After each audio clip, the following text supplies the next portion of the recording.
शैतानिर्रजीम। बिस्मिल्लाहिर्रहमानिर्रहीम।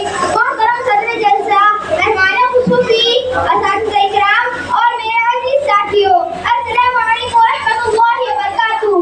आज मुझे जिस मौजू पर लफ्ज़ करने का मौका मिला है वो है वालिदैन की अज़मत और उस्ताद का ख्वाब। जनाब सदर, जब मुझे ये मौजू मिला तो मैं सोच में पड़ गया कि शायद मैं इस मौजू पर इंसाफ भी कर सकूंगा या नहीं, क्योंकि बकौल शायर अदब भी एक करीना है मोहब्बत के करीनों में, अदब भी एक करीना है मोहब्बत के करीनों में, वालिदैन और उस्ताद नगीना है जन्नत के नगीनों में। जनाब सदर, मैं सबसे पहले वालिदैन की अज़मत पर लफ्ज़ करना चाहता हूँ। वालिदैन